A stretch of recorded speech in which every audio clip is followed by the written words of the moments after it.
À la une de l'actualité ce jeudi, l'apothéose du concours Miss Mathématiques.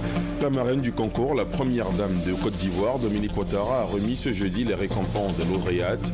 C'était au lycée Sainte-Marie de Cocody. La Côte d'Ivoire dispose depuis ce matin d'une stratégie nationale d'exportation SNE. Elle vise à renforcer la capacité d'appui des institutions nationales compétentes. Le document a été remis officiellement au Premier ministre Daniel Kablan-Duncan. Dans ce journal également, l'état des lieux du travail abattu sur le terrain par la Comnat ALPC. Bilan dressé à Yamoussoukro où la Commission nationale de lutte contre la prolifération et la circulation illicite des armes légères et de petit calibre s'est réunie après 3 années d'exécution de son plan d'action. Et puis en sport football, alors qu'on ne sait pas encore dans quel pays se tiendra la CAN 2015, les éliminatoires de la compétition se poursuivent. Lors des 5e journées, la Côte d'Ivoire sera demain face à la Sierra Leone au stade Félix Houphouët-Boigny d'Abidjan. Voilà pour le sommaire, c'est l'heure de la grande édition. Bonsoir à tous et bienvenue. À suivre également dans ce journal le grand format de la rédaction. Coup de projecteur ce jeudi sur l'opération de déguerpissement des zones à risque de quartiers précaires, opération engagée par le gouvernement ivoirien. Les images, tout ce qu'il faut savoir sur cette opération dans un quart d'heure, ce sera dans le grand format. Mais avant, le premier titre de ce 20h, je suis particulièrement fier de vos brillantes performances. Elles témoignent que les filles sont tout aussi aptes à dompter les mathématiques que les garçons. Ces mots sont de la première dame Dominique Ouattara, marraine de la cérémonie de récompense des lauréates du concours Miss Mathématiques. L'événement a eu lieu ce jeudi au lycée Sainte-Marie de Cocody, organisé par la Société de mathématiques de Côte d'Ivoire, SMCI. Ce concours vise à promouvoir cette discipline chez les jeunes filles. On fait le point avec Viviane Aïmen. Tout doucement mais sûrement, la Société mathématique de Côte d'Ivoire est en train de faire naître l'esprit mathématique chez les jeunes collégiennes et lycéennes de Côte d'Ivoire.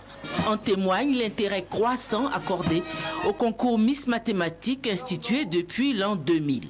Ce jeudi 13 novembre, les 12 lauréates des concours Miss Mathématiques 2013 et 2014 devaient recevoir leur prix au cours d'une cérémonie organisée au lycée Sainte-Marie de Cocody, lycée d'excellence qui compte 9 élèves au nombre des 12 lauréates.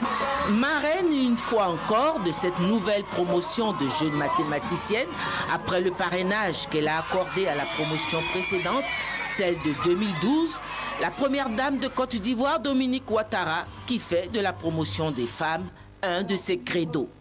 Également le président de l'Assemblée nationale, Guillaume Kibafori-Soro, qui par sa présence discrète ce jeudi au lycée Sainte-Marie a démontré son attachement à la promotion de la femme et son soutien à l'action de la Société mathématique de Côte d'Ivoire. Au nom de la Société mathématique, le professeur Saliou Touré a rendu un vibrant hommage à la première dame de Côte d'Ivoire. Comme dit le poète, soyez bénis, Dominique Ouattara. Vous qui ne ménagez ni votre temps ni vos efforts pour inculquer à la jeunesse ivoirienne les idéaux de paix, de culture et d'excellence.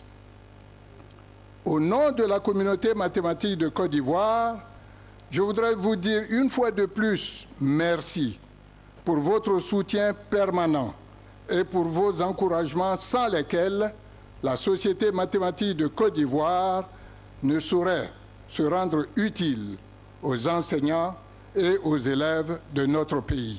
Le professeur Saliou Touré a tenu également à saluer le soutien du président de l'Assemblée nationale à la Société mathématique de Côte d'Ivoire.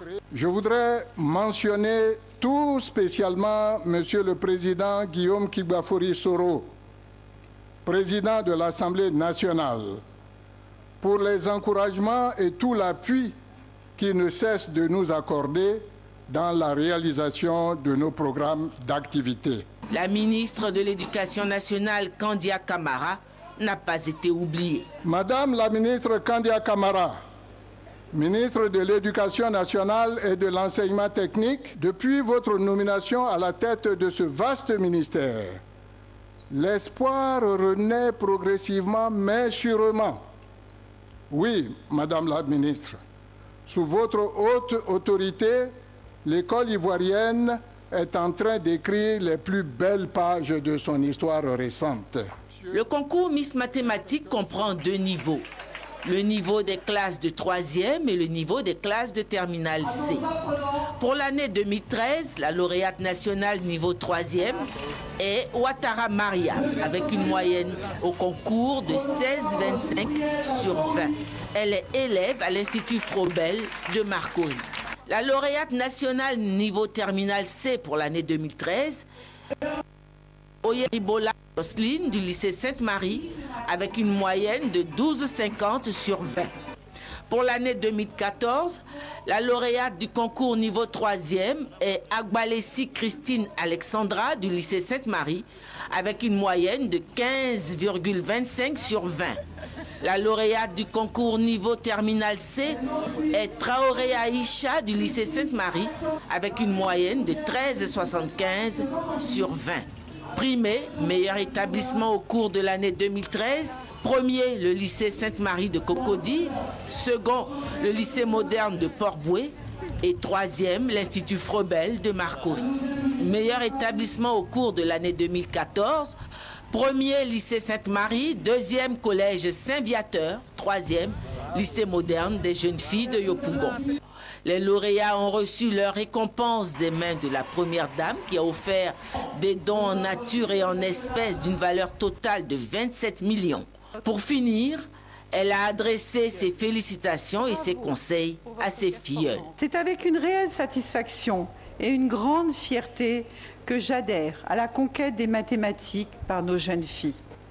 En effet, ce concours renforce leur amour pour la discipline et exalte en elles le goût de l'effort et du dépassement de soi, valeur cardinale à la réalisation des grandes œuvres.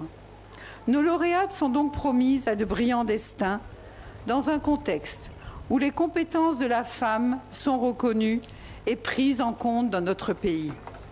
Je voudrais donc inviter nos lauréates de ce jour à approfondir leurs connaissances en mathématiques. La cérémonie de ce jour leur rend hommage et c'est la nation tout entière qui reconnaît leur mérite. La cérémonie a pris fin dans une ambiance de gaieté.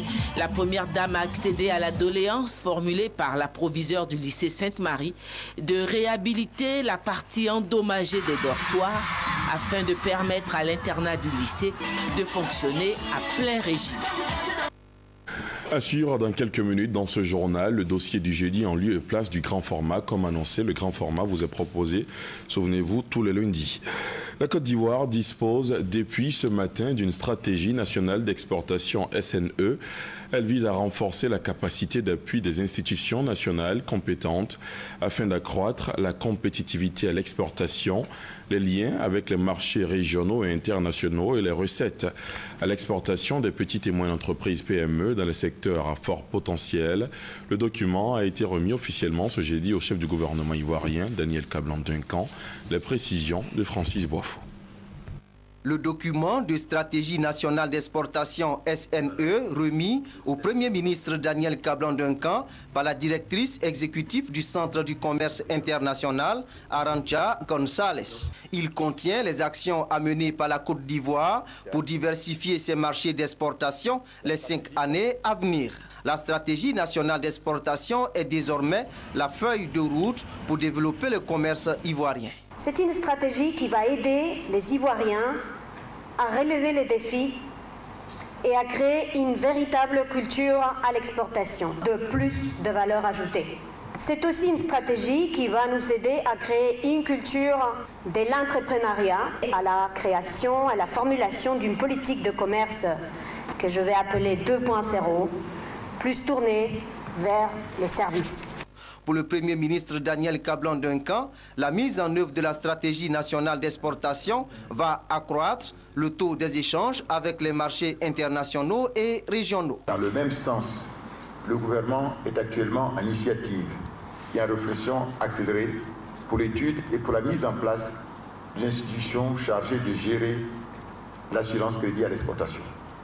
Une telle institution, à l'image de la COFAS française ou d'Hermès ou d'autres structures de ce genre, permettrait de faciliter l'assurance et le financement des exportations, notamment en faveur des PME exerçant dans ce domaine. Objectif, permettre aux petites et moyennes entreprises ivoiriennes d'être compétitives sur les marchés et contribuer efficacement à la croissance et au développement de l'économie nationale. Autre rencontre ouverte ce jeudi à Abidjan, la 7e édition du Forum africain des infrastructures. Durant 2 jours, les experts vont plancher sur la maintenance et la réhabilitation des infrastructures de transport en Afrique, histoire pour eux de déployer des pistes de solutions pour le développement des infrastructures de transport sur le continent et plus particulièrement les routes. Mahamadou Traoré, Francis Boifou. L'État et le développement des routes en Afrique, sujet évoqué à l'ouverture de ce 7e forum africain sur les infrastructures à Abidjan. Face à la dégradation très avancée des routes, une nouvelle politique d'entretien s'impose selon les experts. Pourquoi la thématique cette fois-ci de l'entretien routier? C'est qu'on s'est rendu compte que effectivement on parle souvent de développement des infrastructures, mais derrière on se rend compte que nos infrastructures routières d'il y a 20 ans, d'il y a 30 ans sont en train de se dégrader, on est en train de les perdre parce que justement on n'a pas joué ce rôle d'entretenir les routes, d'entretenir le réseau. En Côte d'Ivoire, les besoins en termes de réhabilitation des routes sont énormes et le gouvernement en est conscient. Les besoins pour déjà remettre à niveau les infrastructures de base au moins routières, on parle de 1500 milliards. Et puis maintenant, il faut voir également les ressources nécessaires au développement de ce réseau qui sont encore des montants beaucoup plus importants. Mais à travers justement des instruments comme le Fonds d'entretien routier qui aujourd'hui atteint son régime de croisière et donne entièrement satisfaction, à travers de nouveaux instruments tels que les fonds d'infrastructure qui sont en cours de mise en place par le gouvernement, on pense que ces objectifs-là devraient pouvoir être atteints.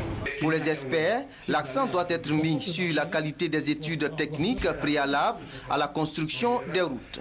Autre solution, l'expérimentation du contrat par résultat des États africains.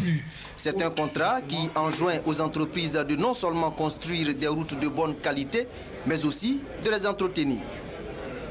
2 semaines après sa rentrée solennelle, le Conseil économique et social a tenu ce jeudi sa première séance de travail. Une rencontre marquée par l'adresse du premier vice-président de l'institution, Coulibaly Tiemoko Yadé, aux conseillers et une remise à chacun d'eux d'une pochette contenant des documents et textes régissant le Conseil. Guy-Roger Nguessa, Adama Koné. Convivialité et efficacité sont les maîtres mots qui devront guider les conseillers économiques et sociaux tout au long de cette 10e mandature. À cette première séance de travail, après la rentrée solennelle du Conseil, le premier vice-président a appelé à la disponibilité et à la compétence des 115 conseillers pour relever les défis de l'institution et réussir leur mission auprès des pouvoirs publics. Nous avons le sentiment que tous ceux-là peuvent se départir de leur appartenance politique, religieuse, etc., pour débattre sainement et en toute liberté des questions qui intéressent le développement de la nation et apporter au président de la République un conseil qui peut lui être utile dans l'orientation et dans l'organisation de la vie économique du pays. Le monde évolue et nous devons effectivement adapter nos réflexions, nos observations sur l'évolution du monde de manière à adapter notre pays. Chacun des conseillers aura à siéger dans l'une des 5 commissions thématiques permanentes. Ils devront également réfléchir sur des axes prioritaires au cours de cette mandature, à savoir la formation de l'élite ivoirienne de demain, le libéralisme à visage humain, le financement des PME. Au terme de la séance de travail, chaque conseiller a reçu une pochette contenant des documents et les textes régissant le Conseil économique et social.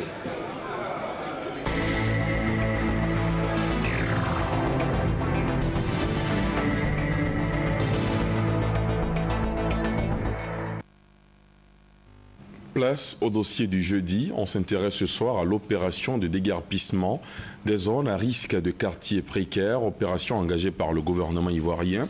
L'État qui ne veut plus revivre les situations dramatiques de décès dans certains quartiers précaires d'Abidjan pendant la saison des pluies.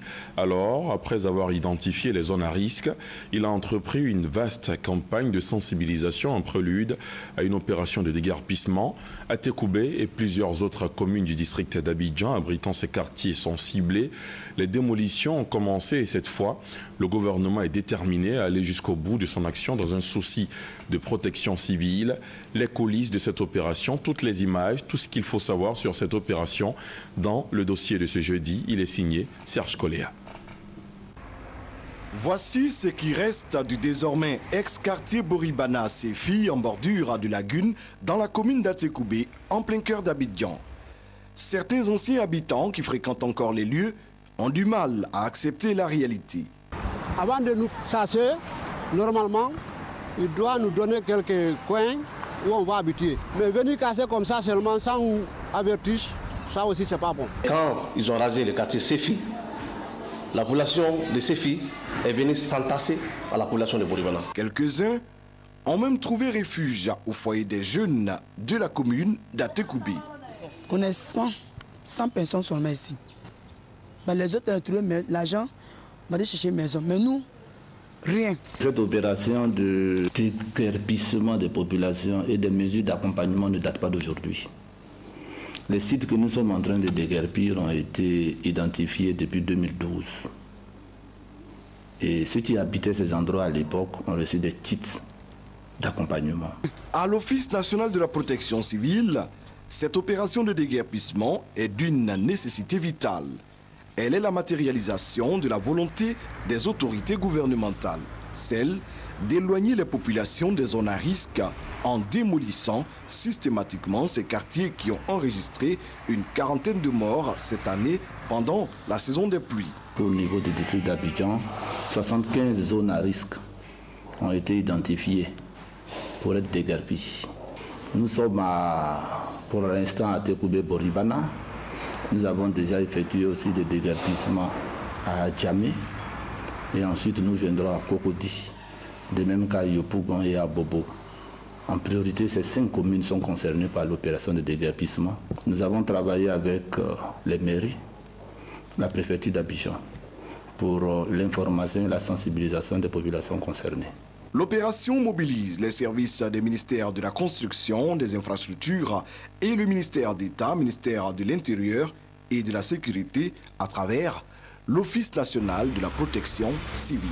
Cependant, démarré tambour battant, l'opération connaît depuis quelque temps un ralentissement. Dans la même commune d'Atekoubé, le quartier Boribana-Sebroko, un site plus vaste que celui de son voisin rasé, est pour le moment épargné. Les locataires bien installés espèrent être à l'abri d'un éventuel déguerpissement. Les communes n'ont pas, et puis les quartiers n'ont pas la même réalité.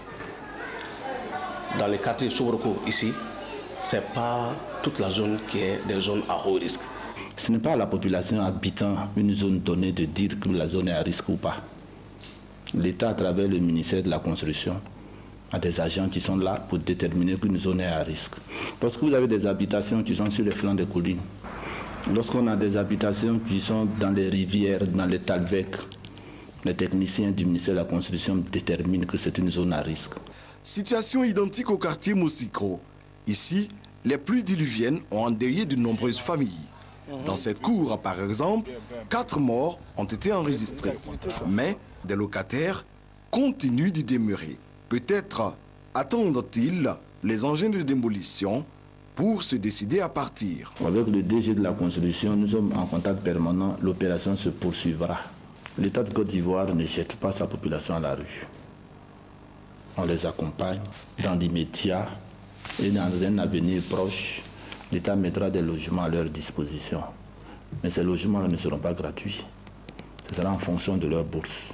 Prenant toute l'ampleur du drame et des morts en cascade en saison des pluies, le gouvernement est déterminé à agir. Et les premières actions de démolition constatées en sont la preuve bien visible. Les populations de ces quartiers à haut risque devraient prendre toutes les dispositions pour quitter ces endroits dangereux qui menacent au quotidien leur vie. Voilà, c'était le dossier du jeudi proposé par le service Société de la rédaction, signé ce soir de Serge Coléa. Demain, 14 novembre, sera célébrée la journée mondiale du diabète, une maladie qui touche plus de 300 millions de personnes dans le monde. Pour cette 23e édition, le thème retenu est « Une vie saine, le diabète ». La Côte d'Ivoire, à l'instar des autres pays, n'est pas en marge. Le ministre de la Santé et de la lutte contre le sida, Raymond Goudou Kofi, invite la population à adopter des comportements sains, une bonne alimentation et la pratique du sport. Vous l'entendrez dans ce reportage de Moussa Konaté et Franck Kodio. Le diabète est l'augmentation anormale du taux de glucose dans le sang. Appelé le tueur silencieux, le diabète détériore le bon fonctionnement des organes vitaux. Selon des études scientifiques, l'indiscipline alimentaire serait l'une des causes de la maladie. La 23e journée mondiale du diabète met donc l'accent sur les bonnes pratiques alimentaires, d'où le thème « Une vie saine et le diabète ». Selon les études les plus récentes, 70% de cas de diabète de type 2 peuvent être évités par une alimentation saine et une activité physique régulière. La Côte d'Ivoire compte plus de 450 000 diabétiques. La prise en charge constitue donc une réelle préoccupation pour ces personnes. Plusieurs actions sont donc entreprises dans ce sens par le gouvernement. L'on dénombre de 2012 à ce jour 10 microcliniques et 8 cliniques du diabète. Ces centres de traitement ont permis la prise en charge d'environ 70 000 diabétiques, dont 203 enfants âgés de 5 à 20 ans. L'insuline, qui revenait jusque-là à 16 800 francs CFA le flacon, est aujourd'hui disponible à la pharmacie de la santé publique à 3 700 francs CFA. Le diabète, un véritable problème de santé. La majorité des personnes atteintes ignorent leur état de diabétique. La sensibilisation, une option efficace donc pour mieux informer les populations sur les risques de ce mal. Il y a un an, vous vous souvenez certainement, l'ONU instituait à sa 68e Assemblée générale la journée internationale de la fin de l'impunité pour les crimes commis contre les journalistes. Un événement pour sensibiliser les pouvoirs publics et la société civile pour que cessent les atteintes à la liberté de la presse. Aussi pour que les auteurs de crimes contre les journalistes subissent la rigueur de la loi. La première édition de cette journée a été célébrée ici en Côte d'Ivoire ce jeudi au plateau. Roger Appé, Léon Bro. Cette image est celle du journaliste franco-canadien Guy-André Kiefer, disparu en 2004 dans des conditions non encore élucidées. C'est un exemple parmi les 700 cas de crimes contre les journalistes enregistrés la décennie dernière au monde. Au moins 60% de ces crimes, selon l'UNESCO, qui en dénombre déjà 100 pour cette année 2014, n'ont jamais connu de procédure judiciaire. L'institution réclame donc la fin de cette impunité. À la clé, le rôle des professionnels de l'information dans la société. La liberté d'expression est un droit fondamental qui est essentiel à la dignité humaine, à l'état des droits et à la bonne gouvernance. Il est plus important que jamais de fournir aux citoyens des informations dont ils ont besoin pour prendre des décisions éclairées concernant leur vie et leur société. Ce rôle du journaliste pour la ministre de la Communication est bien compris par le chef de l'État et son gouvernement. Afoussiata Bambalamine en veut pour preuve l'arrêt des poursuites contre journalistes décrétées par le président Alassane Ouattara et les dispositions en cours pour protéger ces travailleurs du secteur de l'information dans l'exercice de leur métier. Au niveau du ministère de la Communication, avec évidemment l'appui du gouvernement, nous avons mis en place un numéro vert qui permet donc à n'importe quel journaliste qui exerce son métier dans ce pays de pouvoir appeler pour que dès lors qu'il a des difficultés, qu'il se sent persécuté, il puisse actionner ce numéro-là pour signaler effectivement toute tentative contre sa personne et mettre les services sécuritaires en branle pour qu'on puisse l'aider. N'empêche, les journalistes et autres professionnels de la communication s'imposent le professionnalisme. Ils espèrent une société civile forte et un appareil judiciaire non corrompu, condition selon eux pour que cessent les atteintes contre journalistes et l'impunité de ces crimes. Je vous le disais en titre, dans ce journal, on fait aussi l'état des lieux du travail abattu sur le terrain par la Comnat ALPC, bilan dressé à Yamoussoukro, où la Commission nationale de lutte contre la prolifération et la circulation illicite des armes légères et de petit calibre s'est réunie après 3 années d'exécution de son plan d'action. Les précisions d'Alvorassa. La Commission nationale de lutte contre la prolifération et la circulation illicite des armes légères et de petit calibre fait le point de ses activités de 2012 à 2014. Les stratégies mises en place ont permis au niveau de la Côte d'Ivoire la réduction de la violence armée avec les armes légères, la sécurisation physique et la gestion des stocks d'armes et de munitions. Nous avons initié un ensemble d'actions en matière de réduction de la violence armée, donc de désarmement communautaire, ce qui nous a permis de collecter plus de 10 500 armes et plus de 382 000 munitions. Ces actions menées sont fort appréciées par les organismes et les pays qui ont décidé d'accompagner la Côte d'Ivoire dans sa lutte contre la prolifération et la circulation illicite des armes légères et de petit calibre. Le bilan est éloquent, je l'ai dit en termes de résultats immédiats, mais aussi sur les impacts que l'action de la Comnat, que l'action de la DDR. Je suis fortement impressionné par les résultats achevés pendant les dernières années et je crois vraiment que le gouvernement de la Côte d'Ivoire prend au sérieux le problème de la distribution de petites armes. De 2012 à 2014, des efforts ont été faits par la Comnat ALPC. Les résultats sont positifs, mais beaucoup reste à faire selon Kwadjo Yao, président de cette structure, qui a plaidé pour que les bailleurs continuent de la soutenir et pourquoi pas augmenter leur aide. En attendant, pendant 3 jours à Yamoussoukro, les responsables de la Comnat ALPC et leurs partenaires vont réfléchir sur de nouvelles stratégies à mettre en place pour être encore plus efficaces. L'appel de Daoukro, toujours au cœur de l'actualité politique. Autre promoteur de cet appel, le ministre des Sports et Loisirs, Alain Lobognon, est allé convaincre la population du Lot-d'Ibois dans la localité de Guitry, Lakota et Divo, afin qu'elle se sommette à cet appel de Daoukro. On fait le point avec Hugues Veblé. Dans les localités de Guitry, Lakota et Divo, les émissaires du RHDP, conduits par le ministre Alain Lobognon, étaient présents pour sensibiliser la population, leur expliquer les enjeux de l'appel de Daoukro.